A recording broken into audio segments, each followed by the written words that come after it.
우리 요한계시록의 서론을 2주에 걸쳐서 다 완료를 했습니다. 오늘부터 본격적으로 계시록의 내용을 좀 살펴보려고 합니다.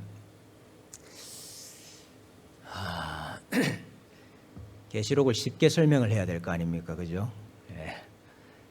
한 번에 좀 정리가 싹 되고 이해가 되도록 그렇게 좀 설명을 드려야 되지 않겠습니까? 그래서 계시록의 내용을 간단하게 뼈대만 먼저 이야기를 하면은 뼈대가 3개입니다. 3개. 계시록의 이야기는 이 세 이야기를 중심으로 진행이 됩니다. 하나는 7인이고, 또 하나는 7 나팔이고, 또 하나는 7 대접입니다. 여러분 생선을 드실 때 살을 다 이렇게 발라내시고 뼈만 이렇게 딱 남길 수 있잖아요. 살을 다 발라내고 뼈만 딱 남기면 계시록에 뭐가 남느냐 하면은 7인과 7 나팔과 7 대접이 남는 겁니다.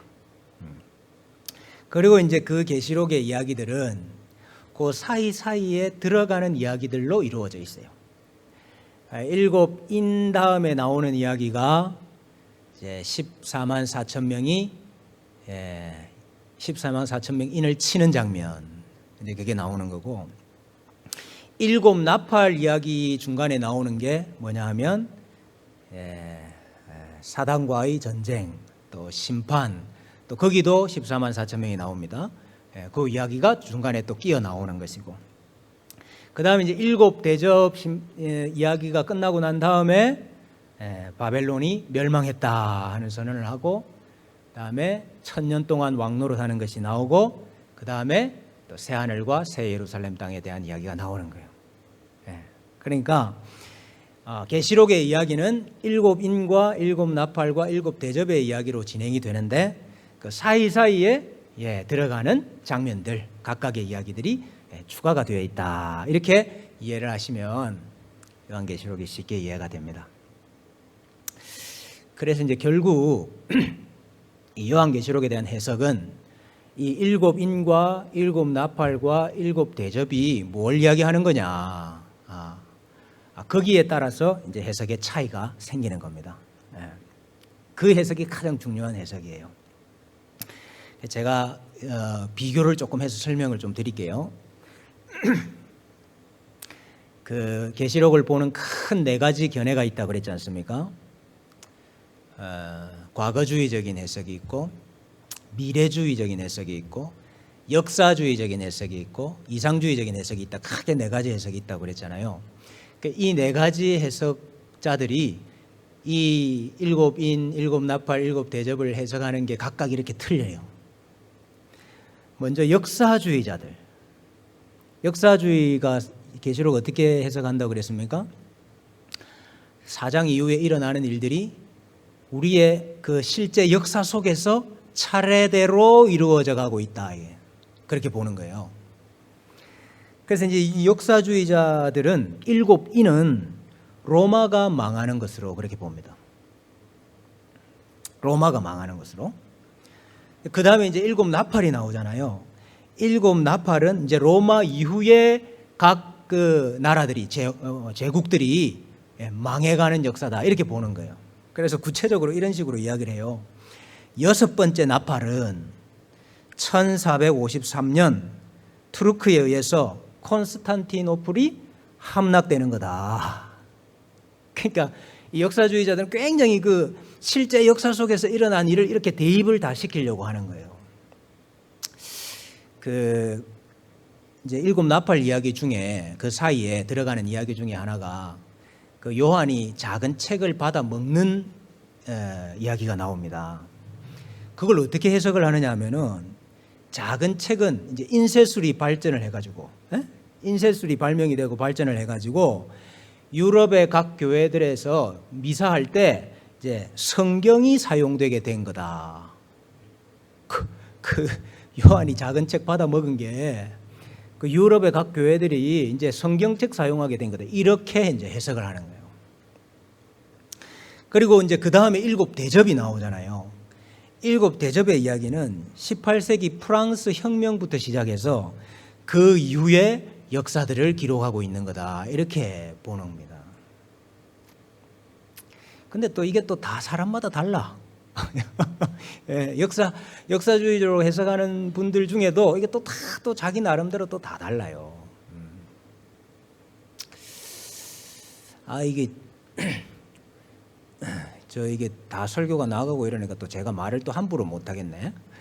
그 유튜브 같은 데 보면은 뭐 요한계시록을 해석한다 이렇게 다양한 뭐 이런 내용들이 많이 있는데, 예. 저도 이제 뭐 어떻게 하나 해가지고 쭉 이렇게 좀 살펴보는데요. 하여튼 그 중에 또 되게 그 조회수가 높은 그분은 아마 이렇게 우리 정통 교단에는 소속이 안 돼 있는 목사님 같은데, 이제 그분이 이제 이런 식으로 해석을 하더라고요. 이런 해석 방법을 갖고 있더라고요. 역사주의적인. 그럼 미래주의로 해석을 하면은 어떻게 보느냐? 미래주의적인 해석은 뭐였습니까? 이거 전체 다가 다 그 예수님 재림 직전과 직후에 일어나는 일들이라 이렇게 보거든요. 그래서 이제 요한계시록 4장에 교회가 휴거된다 이렇게 생각해요. 요한이 하늘의 환상을 봤는데 왜 그게 교회의 휴거인지 모르겠는데, 어쨌든 이제 교회가 다 휴거되고 그 다음에 이제 남아있는 사람들이 있잖아요. 그 남아있는 사람들에게 이제 환란이 일어난다. 그게 이제 요한계시록 4장 이후의 이야기다 이렇게 보는 거예요. 그래서 일곱 인은 대환란의 시작이다. 뭐 이것도 다양하게 봅니다. 다양하게 보는데, 재림 전에 3년 6개월, 재림 전 3년 6개월에 일어날 일들을 지금 예언하는 게 일곱 인이다. 이제 이렇게 보는 거예요. 그리고 그때 그 14만 4천 명은 유대인들이라 이렇게 봅니다. 14만 4천 명 이제 돌아와야 되는 유대인들이 이제 그때 다 이제 인침을 받고 이제 회개하게 된다 이렇게 봐요. 그리고 일곱 나팔은 7년 대환란 이 동안에 땅에서 회개하지 않는 자들이 당할 심판이다. 그래서 이제 그걸 다 문자적으로 보잖아요. 미래주의자들은. 그래서 뭐 핵 전쟁이 일어나 가지고 이 세상이 완전 엉망이 되고 뭐 그렇게 되는 그렇게 보는 거예요. 일곱 나팔을. 그리고 이제 일곱 대접은 그리스도께서 재림하기 직전에 일어날, 이 땅에 일어날 우주적인 재앙이다. 네, 이렇게 봅니다. 그게 이제 미래주의적인 해석이고요. 그 다음에 이상주의적인 해석, 영적인 해석은, 이 해석의 특징은 뭐라 그랬죠? 이게 하나하나의 의미를 다 알려고 하지 마라. 그냥 이거는 하나님과 사탄의 싸움이다. 교회와 세상의 사탄의 싸움이다. 결국은 사탄이 지고 교회가 승리한다는 것을 이야기하는 큰 그림이다. 이렇게 보잖아요. 그래서 이제 일곱 인과 일곱 나팔과 일곱 대접이 별로 차이가 없어요. 사실은 다 똑같은 이야기를 하는 거다. 그래서 재앙이 인간 역사 속에서 계속 반복된다. 재앙이 인간 역사 속에서 계속 반복되고, 인간의 왕국은 흥망성쇠를 거듭하면서 이렇게 가지만은 하나님은 자기 백성과 교회를 주권적으로 통치하시고 보호하신다 하는 걸 보여주는 게 이 이야기들이다. 그래서 나라들이 망하는 이런 거, 로마 제국을 포함해서 모든 이 땅의 모든 그 나라들, 제국들, 그거 이제 다 망하는 것을 보여주고 있는 거다. 결국은 교회가 승리한다. 이걸 보여주는 것이라 이렇게 말을 해요.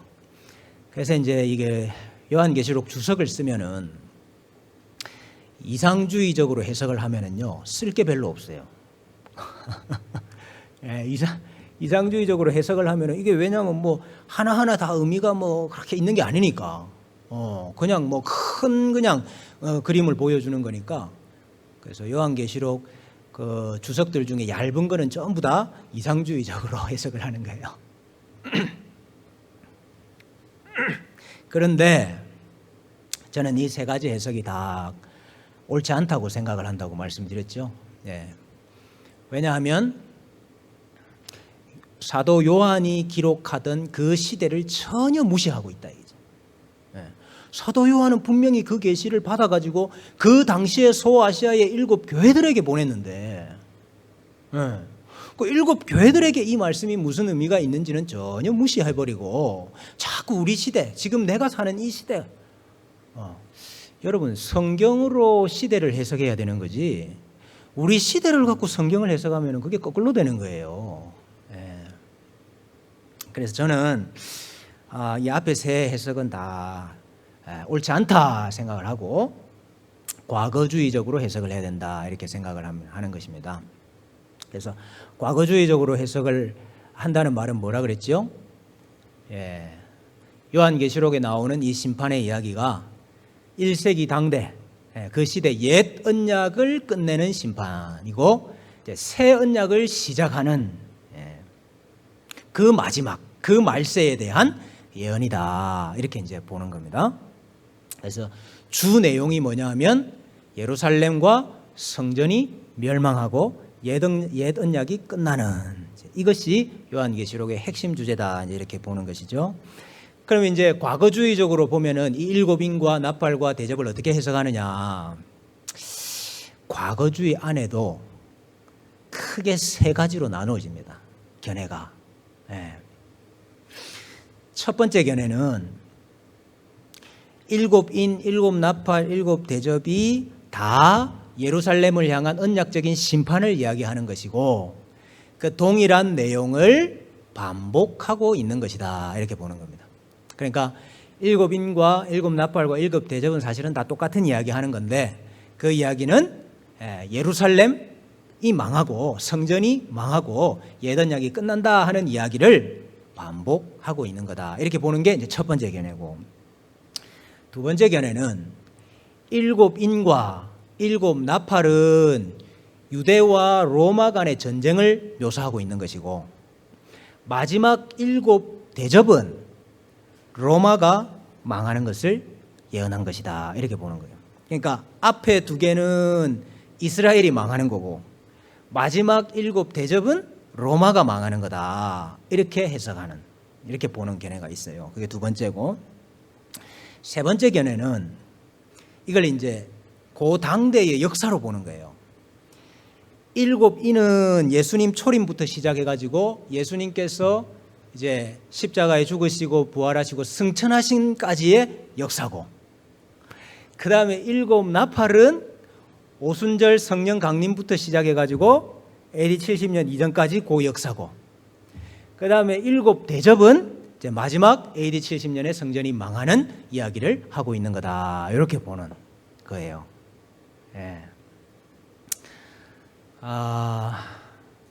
저는 이 세 가지 견해 중에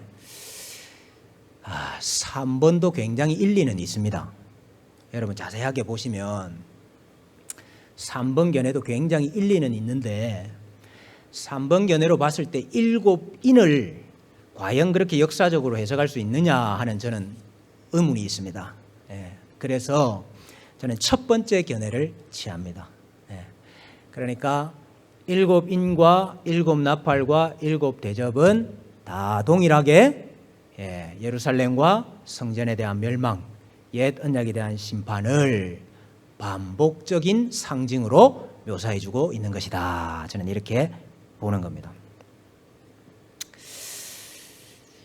제가 지금 이거 여러분 책을 몇 권을 읽어야 정리할 수 있는 걸 제가 간단하게 지금 정리를 다 해드렸어요. 왜 자꾸 그럼 7번이 반복될까요? 왜 7인이고 왜 7나팔이고 왜 7대접이고 왜 이렇게 7이 자꾸 반복이 될까? 제가 레위기 26장 18절 이하 말씀 좀 읽어볼게요. 또 만일 너희가 그렇게까지 되어도, 그렇게까지 된다는 말은 너희가 범죄해가지고 하나님께서 이렇게도 치시고 저렇게도 치시고 이렇게도 때리고 저렇게도 때렸는데 그렇게 되어도 내게 청종하지 아니하면 너희의 죄로 말미암아 내가 너희를 7배나 더 징벌하리라. 계속 나와요, 이 말이. 너희가 나를 거슬러 내게 청종하지 아니할진대 내가 너희의 죄대로 너희에게 7배나 더 재앙을 내릴 것이라. 나하고 나도 너희에 대항하여 너희 죄로 말미암아 너희를 7배나 더 치리라. 내가 진노로 너희에게 대항하여 너희의 죄로 말미암아 7배나 더 징벌하리니. 여러분, 율법의 말씀에 하다가 하나님도 참고 때리고 하다가 안 되면은 마지막에는 어떻게 한다고요? 7배나 더 징치하고 7배나 더 재앙을 내리고 7배나 더 치겠다. 그러니까 완전한 확실한 심판을 이야기하는 게 7재앙이죠. 그래서 지금 계속 7번이 반복되고 있는 거예요. 이제 진짜 끝이다. 이제 진짜 끝이다. 이 반복하고 있는 거예요. 그러면 똑같은 내용을 왜 3번이나 반복을 할까? 왜 7인이다, 왜 나팔이다, 왜 대접이다, 이렇게 3번이나 반복을 할까? 여러분, 성경에 반복을 왜 합니까? 네? 성경에 반복을 왜 해요? 반복을 하는 이유는 확실할 때 반복합니다. 그리고 속히 일어날 일일 때 반복합니다. 네. 여러분, 애굽의 바로가 꿈을 꿨잖아요. 꿈을 꿨는데 첫 번째 꿈은 이제 살찐 소가 있고 파리한 소가 있는데 파리한 소가 살찐 소를 다 잡아 먹어버렸어. 7마리 소가. 근데 조금 이따 또 꿈을 꿨어요. 파리한 이삭이 있고 흉한 이삭이 있고 풍성한 이삭이 있는데 이 흉한 이삭이 풍성한 이삭을 다 잡아 먹어버렸다. 그거 여러분, 요셉이 꿈을 해석할 때 뭐라 그랬습니까? 바로께서 같은 꿈인데 이 꿈을 겹쳐 꾸신 것은 뭐라 그랬죠? 하나님이 이 일을 정하셨음이니이다. 하나님이 속히 행하시리니 그랬다고. 그러니까 성경에 여러분이 반복이 된다는 것은 하나님이 정하셨다, 결정했다. 또 하나님이 이 일을 속히 행하실 것이다. 이런 이야기를 할 때에 반복을 한다고. 아모스에서도 보면은 아모스에도 이 재앙이 반복이 되잖아요. 네. 첫 번째는 메뚜기 재앙, 두 번째는 불의 재앙, 세 번째는 다림줄의 재앙. 왜 재앙이 이렇게 3번이나 반복이 됩니까? 하나님이 정하신 재앙이고 이제 속히 이루실 심판이다 하는 걸 보여주기 위해서 그렇게 반복이 되는 거예요. 그러니까 오늘 이 계시록도 왜 똑같은 이 심판을 이렇게 7번씩 3번이나 반복을 하느냐? 하나님께서 정하시고 하나님이 결정하셨고 하나님이 이제 속히 이루실 것이다 하는 것을 보여주기 위해서 이렇게 하는 거예요.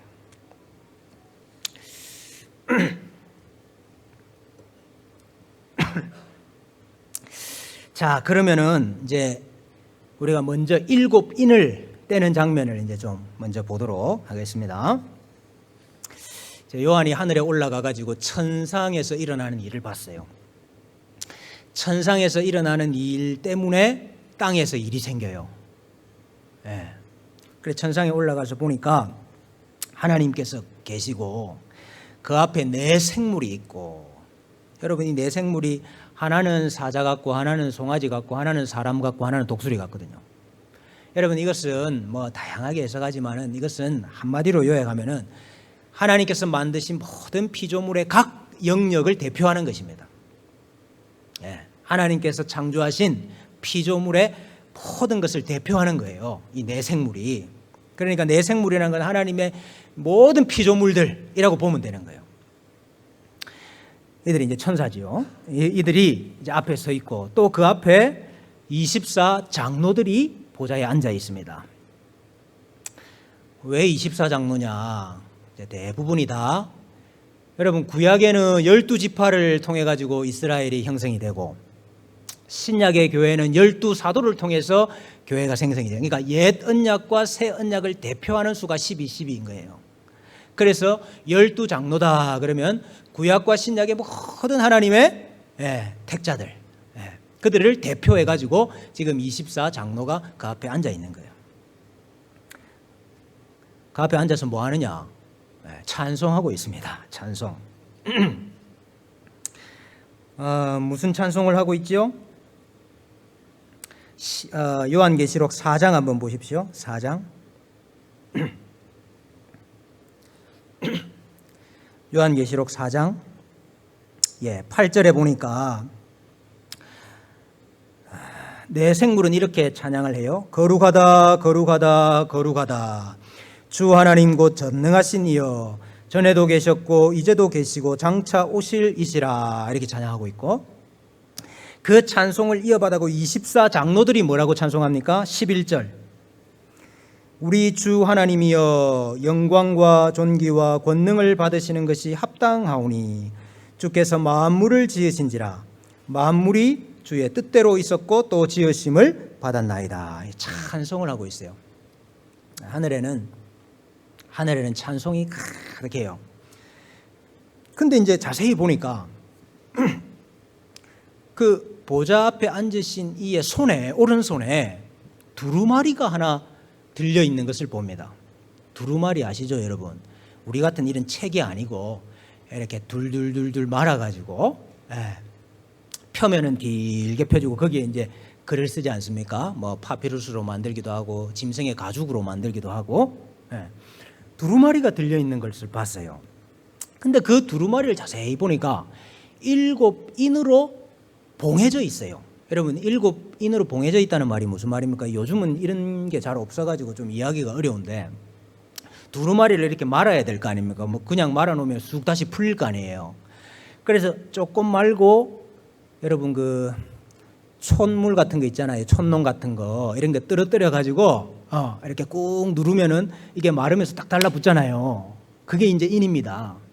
그래가지고 이제 하나 인을 치는 거예요. 그 다음에 조금 더 말고 또 인을 하나 더 붙이고 또 조금 더 말아서 인을 하나 더 하고 이렇게 해가지고 7개 인을 쳐놓은 거예요. 근데 이제 이 인을 인을 뗄 자가 없는 거예요. 하늘에도 없고 땅에도 없고 아무리 봐도 없는 거예요. 그래서 요한이 인을 뗄 자가 없어가지고 큰 소리로 울고 있었어요. 미완료기 때문에 울고 있었어. 그랬더니 장로 중에 한 사람이 울지 말라. 이 유다 지파의 사자 다윗의 뿌리가 이기였으니 이제 그 인을 떼시리라 이렇게 말씀해요. 그래서 내가 보니까 어린 양이 있는데, 이 어린 양을 뭐지? 진짜 어린 양으로 그래 보면 안 되죠. 어린 양이 누굽니까? 일찍 죽임을 당한 것 같이 보이는 어린 양이 누굽니까? 예수님이에요. 예수님. 예수님께서 이 7인을 떼시리라. 그 이야기를 해주시는 거예요. 그러고 난 다음에 또 뭐가 나와요? 또 찬양이 나와요. 계속 찬양해. 그래서 5장 9절 보세요. 5장 9절. 두루마리를 가지시고 그 인봉을 떼기에 합당하시도다. 일찍이 죽임을 당하사 각 족속과 방언과 백성과 나라 가운데서 사람들을 피로 사서 하나님께 드리시고 그들로 우리 하나님 앞에서 나라와 제사장들을 삼으셨으니 그들이 이 땅에서 왕노릇 하리로다. 야, 이제 인이 또 떼진다라고 또 찬송을 하고요. 그 다음에 그 뒤에 있는 수천의 백성들이 있는데 그들이 또 찬양을 해요. 12절. 죽임을 당하신 어린 양은 능력과 부와 지혜와 힘과 존귀와 영광과 찬송을 받으시기에 합당하도다. 모두 몇 가지입니까? 모두 몇 가지? 7가지. 그렇지. 우리 장로님 보세요. 하나하나 지금 세고 계시잖아요. 몇 가지입니까, 장로님? 7가지. 7가지. 우리가 올려드릴 수 있는 모든 것. 이 모든 걸 지금 이야기하는 거예요. 이 모든 것이 우리 하나님께서 받으시기에 합당합니다. 죽임을 당하신 어린 양께서 받기를 원합니다. 이렇게 찬양을 해요. 자, 그러고 난 다음에 이제 이 7인을 떼는 장면이 나옵니다. 그러니까 여러분, 7인을 그러면 뗀다 이게 무슨 말일까요? 그 왜 두루마리가 7인으로 봉해져 있는데 그 두루마리 7인을 떼야 되는 겁니까? 예. 여러분 그 하나님 그 보좌 하나님께서 오른손에 쥐고 계시는 그 두루마리는 대적들에게 임할 심판을 적어놓은 책인 거예요. 자, 신명기 29장 20절 제가 읽어볼게요. 여호와는 이런 자를 사하지 않으실 뿐 아니라 그 위에 여호와의 분노와 질투의 불을 부으시며 또 이 책에 기록된 모든 저주를 그에게 더하실 것이라. 여러분 사실 율법의 말씀이라는 게 심판도 있고 복도 있잖아요. 여러분 율법의 말씀 자체가 언약 문서거든요. 언약 문서라는 말은 이 언약을 행하고 지킬 때는 너희에게는 복이 되지만은 이 언약을 배반하고 거역할 때는 저주가 있고 벌이 있다는 것을 적어놓은 문서가 언약 문서거든요. 사실은 성경 전체가 언약 문서라고. 그러니까 그 문서를 이제 펼친다 이 말은 그 문서 안에 그 언약의 여러 가지 심판을 기록한 그 심판을 딱 펼쳐가지고 읽으면서 하나씩 뭐 하는 거예요? 집행하는 거예요. 집행. 이게 이해가 되십니까? 기록되어 있는 심판을 하나하나 펼쳐가지고 집행하는 거, 실행하는 거예요. 에스겔 2장에도 내가 보니 보라 한 손이 나를 향하여 펴지고 보라 그 안에 두루마리 책이 있더라. 그가 그것을 내 앞에서 펴시니 그 안팎에 글이 있는데 그 위에 애가와 애곡과 재앙의 말이 기록되었더라. 하나님께서 보세요. 책을 갖고 계시잖아요. 근데 그 책을 펴니까 그 책에 글자가 뾰족하게 적혀 있는데 그게 애가이고 애곡이고 재앙이 가득하게 적혀 있더라. 그 에스겔도 똑같이 그 책을 펼쳐가지고 심판하는 거거든요. 여러분 요한계시록이 뭐 특별한 거 이야기하는 게 아니고 앞에 지금 다 구약에서 이야기했던 거 지금 그대로 이야기 다시 하는 거예요. 네. 자, 그래서 이제 7인을 뗀다 이 말은 두루마리에 적혀 있는 그 율법의 심판을 이제 집행한다, 이제 시행한다 하는 뜻이에요. 자. 그러면 이제 7인을 뗄 때 무슨 일이 일어나는가 한번 보십시다. 그걸 보기 전에 이해를 좀 돕기 위해서 우리 구약 성경부터 먼저 한 곳 좀 봐야 되겠습니다. 하박국을 한번 보십시다. 구약 성경 하박국, 자, 다 같이 찾아보세요. 자, 구약 성경 하박국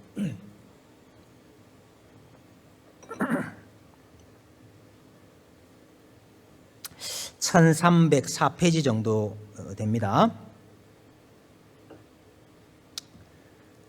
하박국 3장 하박국 3장. 예. 그 이제 하박국의 이 기도고 노래인데 여러분 지금 이 노래의 내용이 뭔지는 아시죠? 예. 이 노래의 내용이 뭡니까?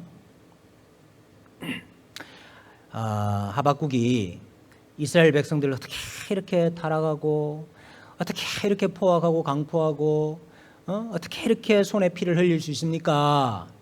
그때 하나님이 내가 갈대아 사람을 일으켜서 바벨론을 일으켜서 심판하리라 그랬잖아요. 그러니까 하박국이 아니 바벨론을 일으켜가지고 더 악인을 일으켜가지고 죄인들을 심판하는 건 좋지만 그 죄인들 심판할 때 그럼 의인들도 다 고난당하고 고통당하고 이스라엘이 그 바벨론에 의해서 망하면 그 어떻게 되는 겁니까? 그 하나님 답이 뭐예요? 의인은 믿음으로 말미암아 살리라. 하나님의 구원을 기다리라. 에? 그거 아니에요. 그래 이제 그 말씀을 듣고 난 다음에 하박국이 이제 노래하는 내용인데 이 노래하는 내용의 핵심이 뭐냐 하면은 이스라엘이 망한다 이거예요. 에? 이스라엘이 이제 망한다. 누구에 의해서? 누구에 의해서? 이 마스크를 다 끼고 있으니까 이 뭐라고 이야기를 하시는데 알 수가 있나? 바벨론에 의해서, 예? 예. 바벨론이 쳐들어와서 망한다고 했잖아요, 하나님이. 그러니까 바벨론에 의해서 이제 이스라엘이 망할 걸 지금 이제 이 하박국이 두려워하면서 떨면서 지금 이제 노래를 하는 거예요. 그래서 보세요, 2절에 여호와여 내가 주께 대한 소문을 듣고 놀랐나이다. 여호와여 주는 주의 일을 이 수년 내에 부응하게 하옵소서. 이 수년 내에 나타내시옵소서. 진노 중에라도 긍휼을 잊지 마옵소서. 이게 주의 일을 부응하게 해달라. 이거는 이게 무슨 좋은 일이 일어나게 해달라는 말이 아니고 하나님의 일이 심판하는 일이에요. 심판 가운데서도 의인들을 지키시고 보호하시는 일이에요. 그걸 해달라는 이야기예요 지금. 그래서 이제 그 모든 내용들이 다 무슨 내용이냐면은 이스라엘이 망한다 하는 이야기를 하고 그 다음 16절에 한번 보세요. 16절 이 망하는 소식을 다 들으니까 지금 하박국이 어때요? 내가 들었으므로 내 창자가 흔들렸고 내 목소리로 말미암아 내 입술이 떨렸도다. 무리가 우리를 치러 올라오는 환난 날을 내가 기다림으로 썩이는 것이 내 뼈에 들어왔으며 내 몸은 내 처소에서 뜰리는도다. 지금 분위기 아시겠죠? 이게 뭐 지금 무슨 예언을 하고 있는 건지 아시겠죠? 바벨론이 쳐들어오는 날을 지금 묘사하고 있는 거예요. 제가 무슨 이야기를 하려고 하느냐 하면은 3장 3절부터 15절까지 말씀이 무슨 내용을 말하는 거예요? 바벨론이 침략해서 이스라엘이 망한다는 이야기를 하는 거예요 지금. 근데 그 이야기를 어떤 식으로 상징적으로 하는지를 한번 보라 이 말이에요. 에? 우리가 선지자들의 이런 예언적인 문체에 익숙하지가 않은 거예요. 그러니까 요한계시록이 읽히지가 않는 거예요. 자 3절 보세요. 하나님이 대만에서부터 오시며 거룩한 자가 바란산에서부터 오시는도다. 자, 우리 지난번에 했죠. 하나님의 오심. 에? 하나님의 오심. 여러분, 이 지금 바벨론이 쳐들어와 가지고 유다가 망할 때 하나님이 가시적으로 막 구름 위에 하나님이 타고 천군천사를 대동하고 오신 거예요? 가시적으로? 그게 아니라 이스라엘이 이렇게 심판당하는 모습이 바로 뭐예요? 하나님이 오셨다는 거예요. 이런 상징이 이해가 돼야 되는 거라. 이해가 다 되시면 고개를 좀 끄덕여 보세요. 오신다잖아요 지금. 4절 그의 광명이 햇빛 같고 광선이 그의 손에서 나온다. 광선이 손에서 나온다. 뭡니까 영화 그거? 손에서 광선이 나오고 이거예요 지금? 빛을 비추고 계시는 거예요. 빛을 비추니까 어둠이 지금 물러가게 되는 이 심판의 이미지예요 이게. 보세요 5절 역병이 그 앞에서 행하며 불덩이가 그의 발밑에서 나온다. 이 보세요 역병이 일어나고 전염병이 일어나고 불덩이가 그 밑에서 나온다. 이게 이제 뭐 전쟁으로 인해서 일어나는 불이 될 수도 있는 것이고 그리고 6절 그가 서신즉 그가 와서 선 거예요. 하나님이 오셔가지고 섰어요. 그러니까 땅이 진동하며 그가 보신즉 여러 나라가 전율하고 영원한 산이 무너지며 무궁한 작은 산이 엎드러지나니. 여러분 지금 무슨 일이 일어나고 있어요? 막 땅이 진동하고 흔들리는 거예요. 지진이 일어나고 그리고 산이 무너진다. 이게 산이 무너진다는 말이 무슨 말입니까 여러분? 우리 성경에 기본적으로 산이라 그러면은 뭘 생각을 해야 되느냐면 하나님이 임재하시는 곳이라는 생각을 해야 돼요. 예. 제가 이것도 다 다시 설명을 못해 지금. 하나님이 산에 임하십니다. 산에. 에덴 동산이 뭐예요? 동산이에요. 동산. 성경의 역사는 산에서부터 시작해서 산으로 끝나요. 제일 마지막에 무슨 산이 나옵니까? 예? 새 예루살렘 성이 임하는 산이 나오잖아요. 거기서 강이 발원을 해가지고 온 세상을 덮잖아요. 산이거든 거기도. 근데 산이 사라져버리고 산이 무너진다. 이거 여러분 성전 파괴를 가리키는 거예요. 성전 파괴. 예루살렘이 무너지는 거, 여러분 감람산 강화할 때 예수님께서도 이거 똑같은 이야기 하시잖아.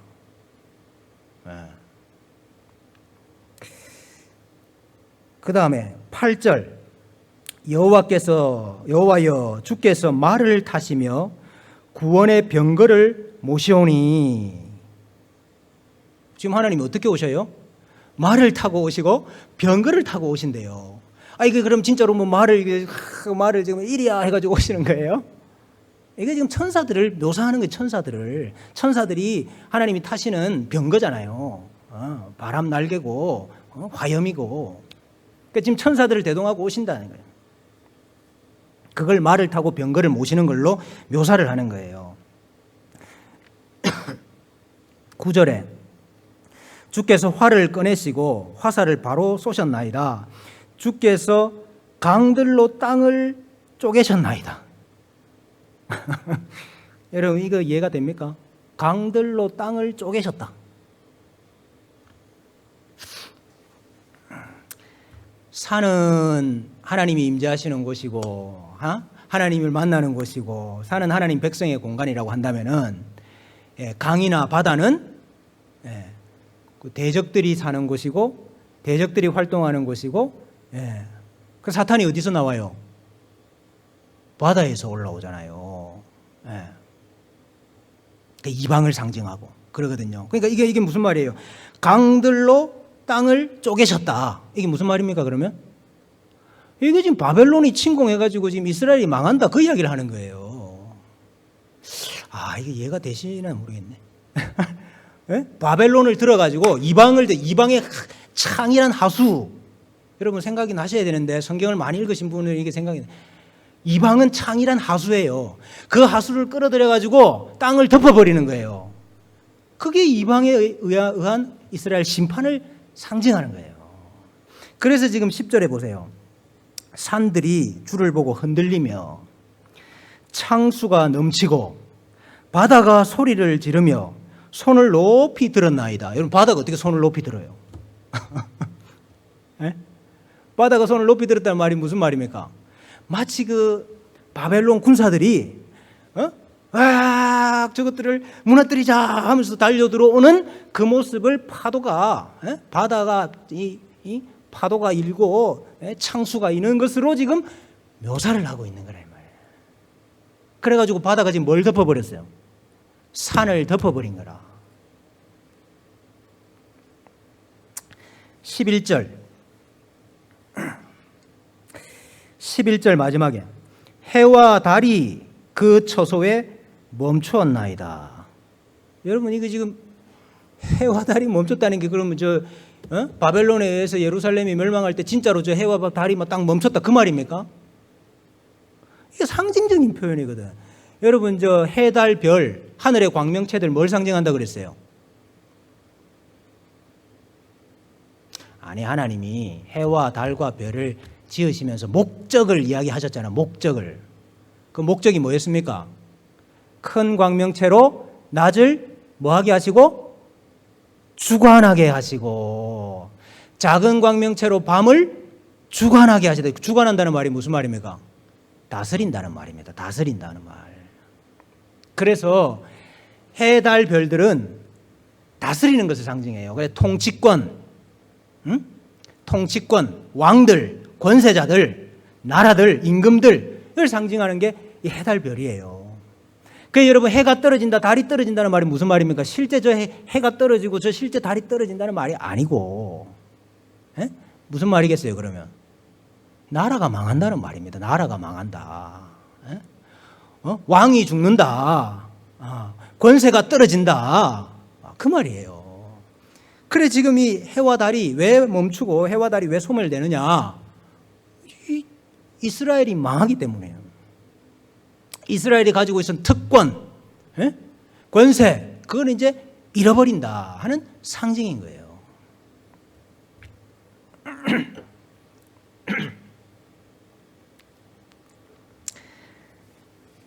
15절 주께서 말을 타시고 바다 곧 큰 물의 파도를 밟으셨나이다. 그러니까 보십시오. 우리가 이제 이 정도 하고, 그러면 이 모든 상징들이 이방에 의해서 자기 백성 이스라엘이 멸망당하고 함락당하는 것을 말하는 것이구나. 여러분, 이게 7인을 떼는 이야기에 다 나와요. 제가 지금 시간이 없어서 한번 못 보겠습니다. 감람산 강화에도 그대로 다 예수님이 이미 이야기했어요. 스가랴 6장에도 내 병거 내 말이 나와가지고 이런 심판을 행할 거라는 걸 미리 다 이야기했어요. 그거를 요한계시록은 똑같은 상징을 다시 한번 반복하고 있는 거예요. 왜 요한계시록이 해석이 안 되느냐? 구약을 몰라서 그런 거예요. 여러분 선지서 잘 안 읽잖아, 그죠? 선지서 읽어도 막 그냥 대강 뭐 그냥 이렇게 넘어가잖아요. 그러니 해석이 안 되는 거예요. 자, 그러면 이제 하나하나 좀 보십시다. 아이고, 이거 시간이 벌써 이렇게 가지고 어떻게 하나. 자, 7인을 떼는 장면이 어디 나오냐 하면은 요한계시록 6장에 나와요. 6장. 자, 첫 번째 인을 딱 떼니까 흰 말이 있는데 그 탄자가 활을 가졌고 면류관을 받아 나아가고 이기고 또 이기려고 하더라. 흰 말이 쫙 나가는 거예요. 첫째 인을 떼니까. 여러분, 성경의 이 흰색은, 우리는 흰색 하면은 뭐 순결한 거 이런 거잖아요. 근데 성경의 흰색은 승리입니다. 승리. 이겼다. 이게 흰 거예요. 그래서 흰 말이 쫙 나가는, 이거는 이제 하나님께서 심판하시기 위해서 천사를 보내시는 장면이에요. 흰 말이라는 게 진짜 말이 아니고 이게 천사를 하나님께서 보내시는 건데, 흰 말을 보내셨다. 이것은 이제 복음으로 인해서 승리가 일어난다. 물론 이제 이걸 심판으로 볼 수도 있어요. 심판을 통해 가지고 하나님께서 승리를 주시는 거니까. 그러나 또 복음의 확장으로도 볼 수 있어요. 예수님께서 이제 부활하시고 승천하셨잖아요. 지금 하늘에 계시잖아요. 그 부활하시고 승천하신 예수님께서 이제 만유를 다스리시잖아요. 그 만유를 다스리시고 이제 이 백성들을, 이 악한 백성들을 심판하시는데 흰 말을 촥 먼저 보내신다. 이거는 이제 승리가 이루어진다. 예수 그리스도의 이름으로 이제 이기게 된다 하는 걸 이제 보여주는 거예요. 다음 둘째 인을 딱 떼니까 붉은 말이 또 쫙 나가요. 붉은 말이. 근데 이 붉은 말은 그 탄자가 허락을 받아서 땅에서 화평을 제하고 서로 죽이게 하고 큰 칼을 받았다. 이 붉은 것은 피를 상징하는 것이고 전쟁을 상징하는 것입니다. 그래서 땅에서 화평을 제해버린다. 여러분, 이 땅이 어디지요? 땅. 여러분, 제가 계시록에 땅 하면 뭘 생각해야 된다 그랬습니까? 지구 표면이 아니고 이스라엘이 땅이라 그랬습니다. 이스라엘이 땅입니다. 요한계시록에. 그래서 땅에서 화평을 제한다. 땅에 이제 전쟁이 일어나고 살육이 일어난다 이거예요. 이스라엘에. 이것을 이제 복음을 통해서 일어나는 분쟁이다 이렇게 볼 수도 있고, 여러분 예수님 하셨던 말씀 기억나십니까? 내가 땅에 화평을 주러 온 것이 아니고 뭘 주러 왔다 그랬어요? 칼을 주러 왔다 그랬잖아요. 서로 싸우게 하겠다 그랬잖아요. 그래서 이제 이거를 영적으로 그렇게 해석할 수도 있는 거예요. 이제 복음이 들어왔기 때문에 땅에 이제 막 거기에서 싸움이 일어나는 거예요. 그렇게 이해할 수도 있고, 또 이것이 이스라엘에 임한 이방의 칼, 이방이 쳐들어와 가지고, 로마가 쳐들어와 가지고 그들 안에 전쟁이 일어나고 그래서 죽는 그 장면으로 볼 수도 있는 거예요. 그 다음에 셋째 인을 딱 떼니까 검은 말이 쫙 나가는데, 이 검은 말은 기근을 상징합니다. 기근을. 보통 이 계시록의 검은색이 기근이에요. 기근. 흉년, 먹을 게 없는. 그래가지고 무슨 일이 일어납니까? 한 데나리온의 밀 한 대고 한 데나리온의 보리 석 대다. 그러니까 이게 기근으로 인해 가지고 양식이 값이 엄청 높아진 거예요. 그걸 지금 이야기하는 거예요. 여러분, 기근은 대표적인 언약의 저주지요. 레위기에 보시면은 대표적인 언약의 저주예요. 자, 근데 이 기근 가운데서도 특별히 뭐는 보존하라 그래. 해치지 말라 그래. 6절에 보면은 감람류와 포도주는 해치지 말아라. 여러분, 이 감람유와 포도주는 신실한 이스라엘 백성들을 상징합니다. 그래서 기근 가운데서도 신실한 백성들은 보호해라, 지켜라 하는 거예요. 그 다음에 넷째 인을 탁 떼니까 청황색 말이 촥 나가요. 여러분, 청황색, 청황색은요, 쉽게 표현을 하면요, 시체색입니다. 시체색. 왜 여러분, 이게 이렇게 푸르스름하게 이렇게 되잖아요. 우리 사람이 죽고 나면은 그 색이라고 생각하면 되는 거예요. 청황색. 그래서 이름이 뭐예요? 사망이에요. 사망. 음부가 그 뒤를 따르더라. 그들이 땅 4분의 1의 권세를 얻어서 검과 흉령과 사망과 땅의 짐승들로서 죽이더라. 예, 그러니까 칼과 흉령과 사망과 땅의 짐승들로 인해 가지고 땅이 지금 죽는 거죠. 사망이 임하는 거죠. 이걸 지금 묘사하고 있는. 그다음 다섯째 인을 탁 떼니까 그 다섯째 인에 뭐가 보이느냐 하면은 제단이 있는데 하늘에 제단이 있잖아요. 근데 그 제단 밑에서 죽임을 당한 영혼들이 제단 안에서 기도하는 장면을 보여줘요. 기도하는 장면. 뭐라고 기도합니까? 10절. 거룩하고 참되신 내 주제여, 땅에 거하는 자들을 심판하사. 땅에 거하는 자들이 누구예요? 땅에 거하는 자들이 누구예요? 이스라엘 유대인들. 땅에 거하는 자들을 심판하사 우리 피를 갚아주지 아니하시기를 어느 때까지 하시려 하나이까. 여러분, 이게 뭐죠? 여러분, 회당이 불신 유대인들이 얼마나 교회를 많이 핍박했습니까? 얼마나 많이 잡아 죽였습니까? 그들이 지금 제단 밑에서 기도하고 있는 거예요. 하나님, 저 악한 자들을 심판해서 우리 피를 언제 신원하여 주시겠습니까? 갚아 주실랍니까? 기도하고 있는 거예요. 그러니까 하나님 뭐라 그러세요? 11절. 각각 그들에게 흰 두루마기를 주시며 이르시되, 두루마리가 아니고 두루마기. 흰 옷을 주시면서, 흰 옷, 아까 흰 옷 뭡니까? 흰 옷. 이겼다, 승리했다.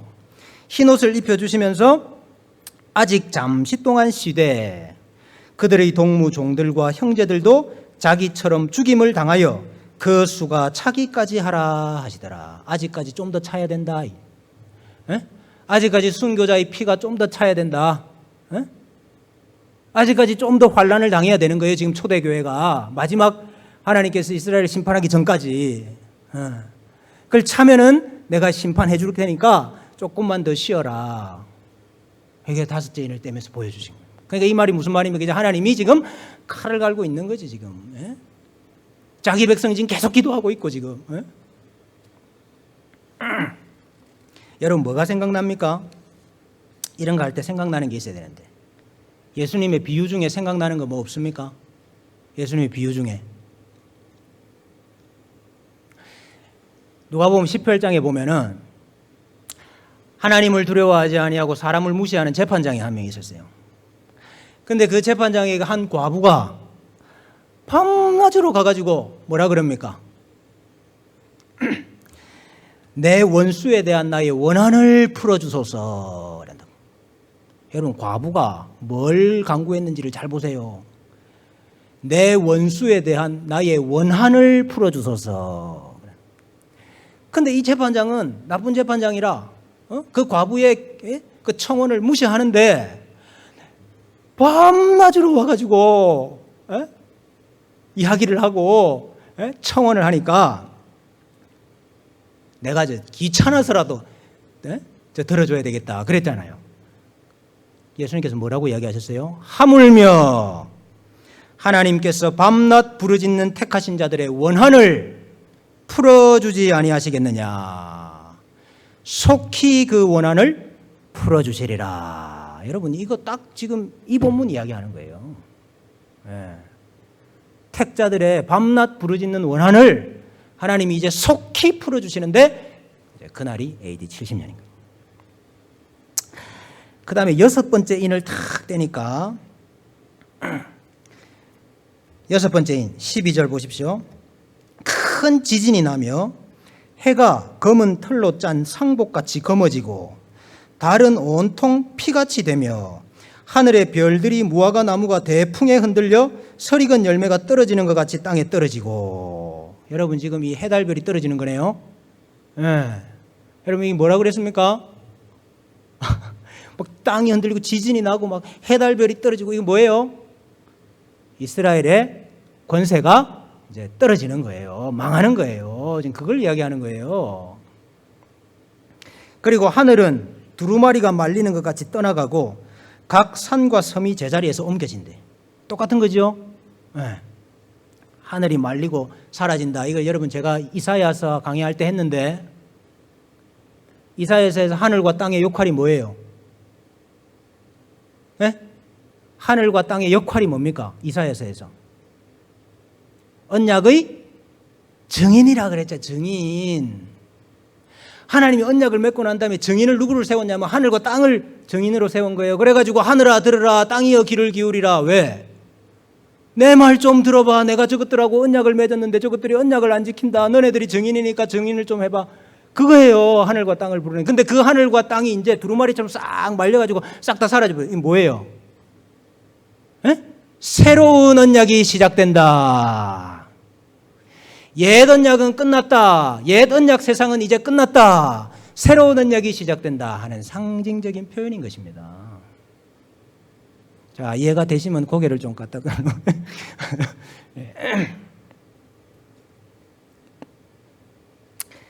15절 땅의 임금들과 왕족들과 장군들과 부자들과 강한 자들과 모든 종과 자유인이 모두 몇 종류?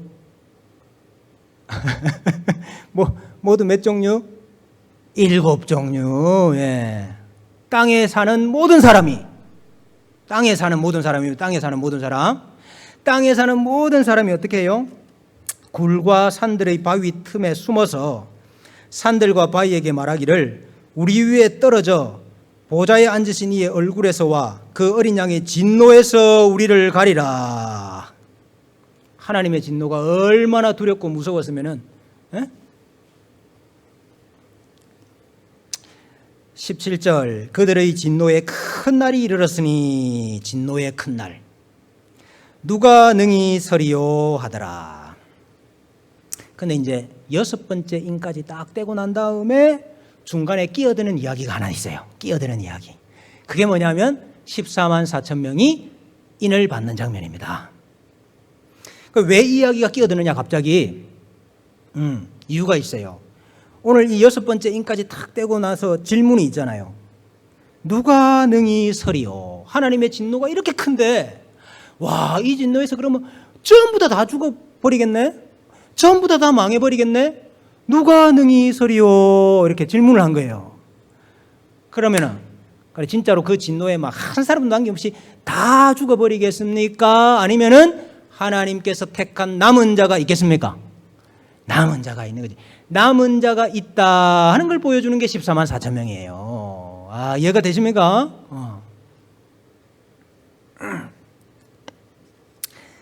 자, 그래서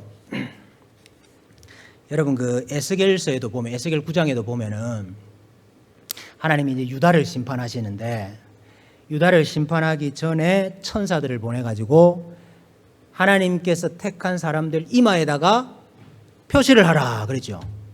기억이 납니까?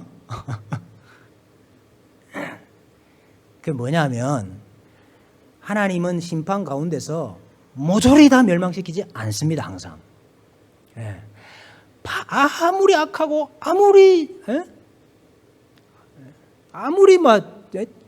진멸되어야 될 교회라도 하나님은 반드시 교회를 남기세요. 거루터기를 남기듯이 반드시 남긴다고. 그래서 그 남긴 자들을 표를 해요. 표를. 무슨 말입니까? 이게 이 사람은 택자다. 이 사람은 남은 자다. 그 표를 하는 게 인을 친다 이 말입니다. 여기서 말하는 인이라는, 아까 그 앞에 인이 아닙니다. 7 인은 예? 저 인봉하는 인이고, 지금 여기 인이라면 도장이라는 거예요. 도장. 그 이마에다가 도장을 탁탁탁 찍는 거예요. 지금 너는 너는 남은 자다. 너는 이 심판에서 구원받을 자다 하는 거. 예. 그 앞에 이야기는 생략하고 시간이 없으니까. 그래도 이제 14만 4천 명이 누구냐 그러면? 예? 14만 4천 명이 누구냐? 크게 두 가지로 봐요. 크게 두 가지. 이게 전혀 엉뚱한 이야기 말고 가능한 두 가지 이야기가 있어요. 하나는 하나님의 백성이 구약시대의 12지파, 신약의 12사도를 통해서 이루어지니까, 열둘. 보통 여러분이 성경에서 그 의미를 부여할 때, 숫자 가지고 의미를 부여할 때 곱하거든요. 그래서 12 곱하기 12, 그 다음에 곱하기 수없이 많다 하는 거. 수없이 많다 하는 1000. 성경에서 수없이 많다, 이게 1000이고 많이고 그렇거든요. 1000을 곱한 거, 그게 14만 4천 명입니다. 그래서 이 14만 4천 명을 구약과 신약에 택함 받은 모든 하나님의 백성이다, 이렇게 보기도 해요. 그렇게 보기도 하고, 또 하나는 지금 이 14만 4천 명은 이 설명을 보면은 신약의 12사도가 아니고 이스라엘의 12지파 중에서 12,000명씩을 뽑았거든요. 그렇기 때문에 이것은 새 언약 백성들이 아니고 옛 언약 백성들 중에서 택함을 받은 사람들이다, 이렇게 보는 견해가 있어요. 그러니까 유대인들이 지금, 이스라엘이 지금 다 망하잖아요. 유대인들이 다 망하는데 그 유대인들 중에서, 옛 언약 백성들 중에서 택함을 받은 사람이 14만 4천 명이다, 이렇게 보는 거예요. 예. 저는 둘 다 가능하다고 보는데, 그 뒤에 보면은 14만 4천 명, 그 뒤에 보면은 또 누가 나오느냐 하면은요, 각 나라와 족속과 백성과 방언에서 아무도 능히 셀 수 없는 큰 무리가 또 나와요. 그래서 이제 보통 14만 4천 명을 신구약의 모든 하나님의 백성이라 보는 사람은 이 뒤에 나오는 모든 백성들하고 14만 4천 명하고 똑같은 사람으로 봐요. 근데 저는 똑같은 사람으로 보기가 좀 어렵다고 봅니다.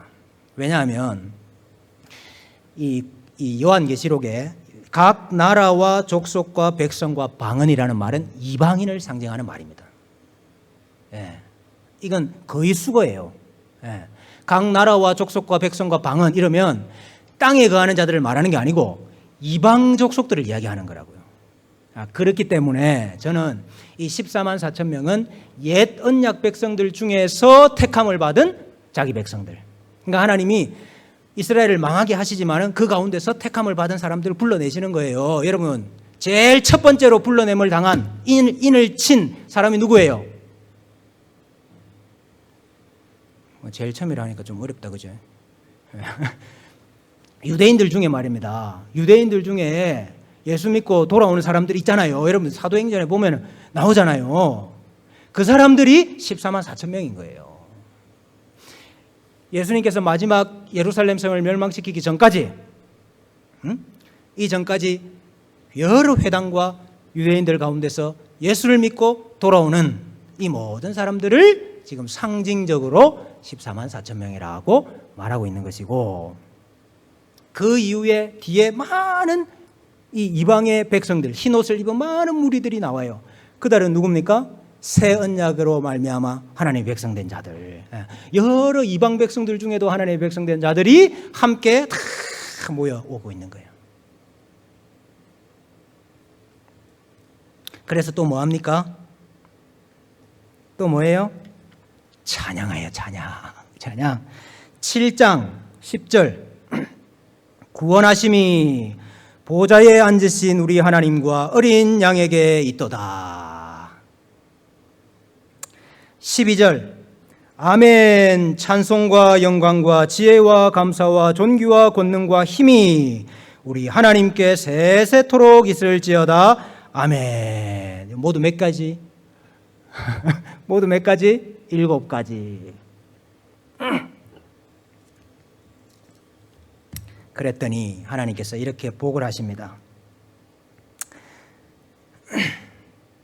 15절 그러므로 그들이 하나님의 보좌 앞에 있고 또 그의 성전에서 밤낮 하나님을 섬기매 보좌에 앉으신 이가 그들 위에 장막을 치시니.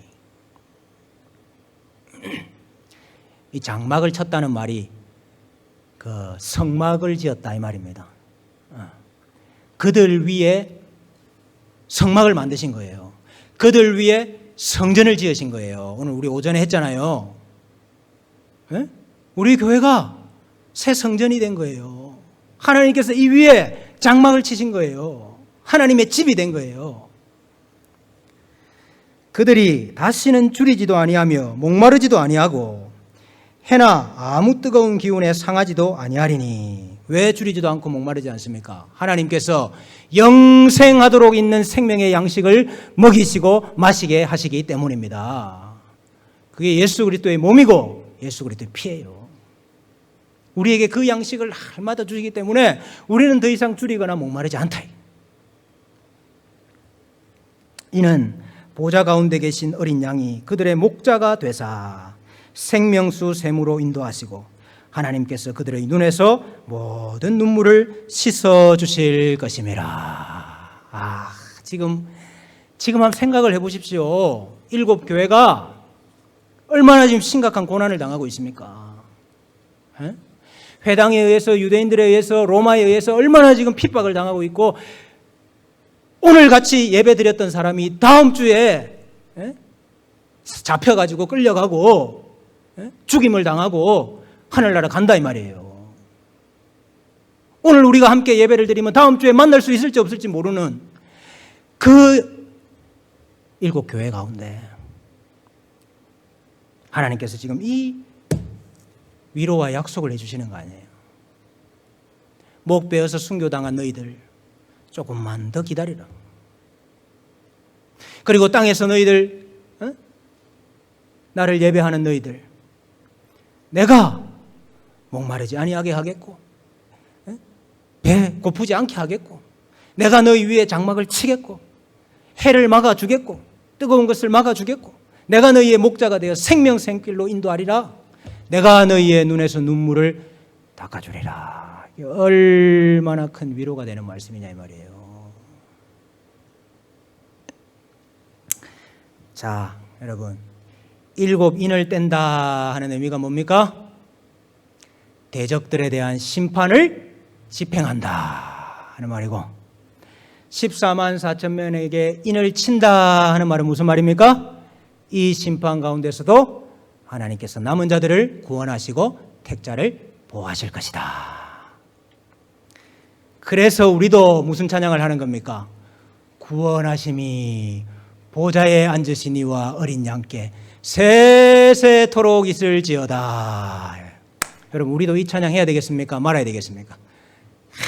여러분 요한계시록 읽으면서 많은 것을 배워야 되는데 그 중에 여러분 배워야 되는 가장 큰 핵심적인 게 뭔지 아세요?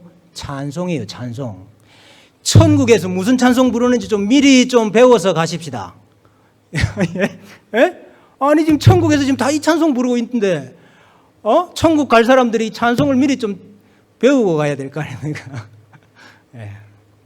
우리 하늘나라 가서 다 이 찬송 하겠지만 이 땅에 살면서도 여러분 이 땅에는 여전히 아픔이 있고 고난이 있고 고통이 있고 눈물이 있지만은 믿음으로 하늘에서 부를 찬송을 이 땅에서도 부르면서 사시고 하나님 오라 하시면은 천국 가서 여전히 그 찬송하게 되기를 주님의 이름으로 축원합니다. 기도하겠습니다. 하늘에서는 하나님을 향한 찬양이 가득하다는 것을 보았습니다. 이 땅에서는 여전히 환난도 있고 고난도 있고 아픔도 있고 눈물도 있지만은 하늘의 찬송을 이 땅에서도 믿음으로 부르며 살아가는 우리 모든 성도들 되게 하여 주시옵소서. 7가지 우리가 드릴 수 있는 모든 것을 다 주님께 드리며 사는 저희들 되게 하여 주시옵소서. 백성들의 원한을 갚으시되 속히 갚아주시는 아버지 하나님, 우리를 위해 보수하시는 하나님이 우리를 지키시고 보호하고 계신다는 것 믿게 하여 주시고 이 땅에서도 담대하게 살아가는 믿음의 종들이 다 되게 하여 주시옵소서. 예수님의 이름으로 기도하옵나이다. 아멘.